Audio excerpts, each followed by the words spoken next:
ቆንጆ ሆኖ ወጥቶልኛል። በጣም ያምራል።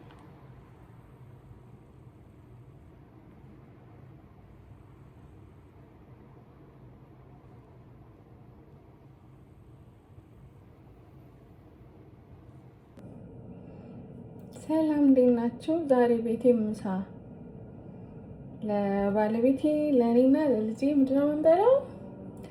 አሳ ጥብስ ማለት ነው። ቴላፒያ ሳለኝ እሱን ጥብስም ነው ማሳያችሁ። ሽንኩርቴና ዝንጅብሌን ከትፌያለሁ። ሽንኩርት አለኝ፣ ቲማቲም እዚህ ጋር አለኝ። አሁን ወደ አሰራር እንሄዳለን። መጥበሻዬ ላይ ዘይት አድርጌያለሁ። ትንሽ ሞቅ አደርገዋለሁ። ዘይት ትንሽ ሞቅ ሲል ሽንኩርቴን አደርግበታለሁ።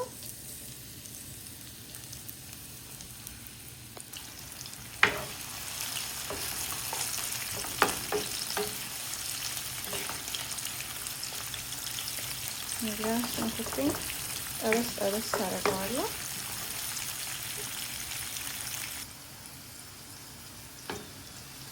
ሽንኩርቱ እዚህ ጋር የተጠበሰ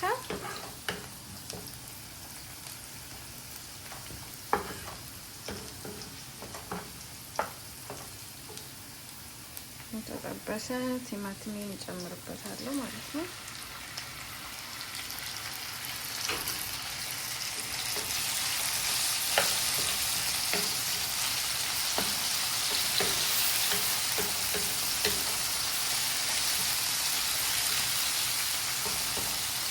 ጋሱ ጥብስ እስኪል ድረስ ትንሽ ቀንሰን አሳውን እንከትፋለን። እዚህ ጋር አጥቤ ያዘጋጀሁት አሳ አለ፣ እንከትፈዋለን። በአራት ማለት የምንከትፈው ወፈር ወፈር አድርገን እንከትፈዋለን። መካከለኛ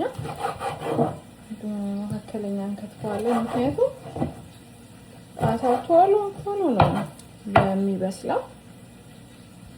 ስለዚህ ፍርክስክስ እንዳይልብን ወፈር አድርገን እንከትፈዋለን እስኪበስል ድረስ። ፍርክስክስ እንዳይል እንደዚሁ እንደጠበቀልን ቅርጹን እንዲወጣ ምንድነው የምናደርገው? ወፈር አድርገን እንከትፈዋለን ማለት ነው። በቃ ካደቀቅነው በጣም ስልች ይልብንና ልክ እንዴት ነው የአሳ ዱለት ሲሰራ እንደሚሆነው ይሆንብናል። ስለዚህ ወፈር አድርገን ቢያንስ እንደዚህ ሁለት ቦታ አሳያችኋለሁ። ቆንጆ አድርጌ ወፈር አድርጌ ነው የከተፍኩት፣ ፍርክስ እንዳይልብኝ። አሳይን ከትፌ ጨርሻለሁ። እዚህ ጋር ቲማቲሙ ሽንኩርቱ ጥብስ እያለልኝ ነው።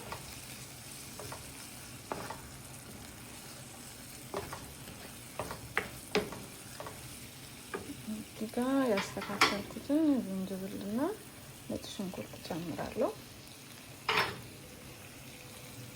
እኔ ማንኛውም አይነት ምግብ ስሰራ ማንኛውንም ዝንጅብል ነጭ ሽንኩርት ቀርቶ አያውቅም። ትንሽ ሰዓቱን ቅድም ቀንሼ ነበር፣ ትንሽ ጨምራለሁ። ቅድም አሳውን ልከትፍ ስል ጥብስ በደንብ እንዳያርብኝ ቀንሼ ነበር። አሁን ጨምሬያለሁ። ቆንጆ ሆኖ የተጠበሰ ነው።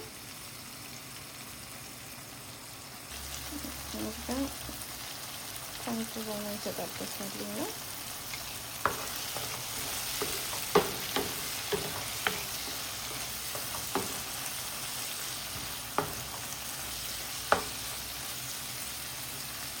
ምን ያደርግበታለሁ? በርበሬ ጨምርበታለሁ።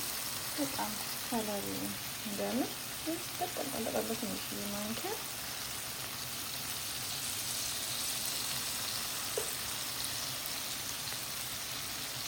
ይበቃዋል።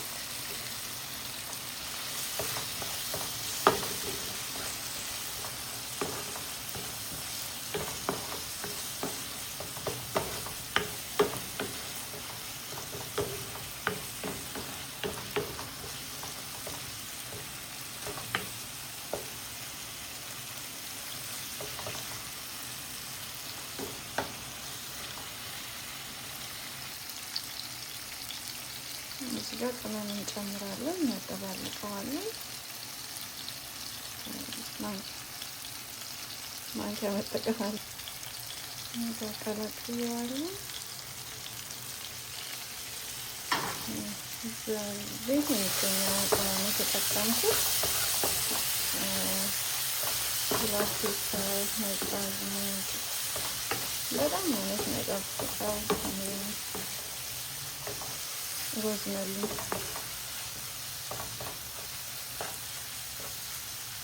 ግማሽ ሻይ ማንኪያ ብንጠቀም ቆንጆ ነው። አሁን አሳይን አደርግበታለሁ።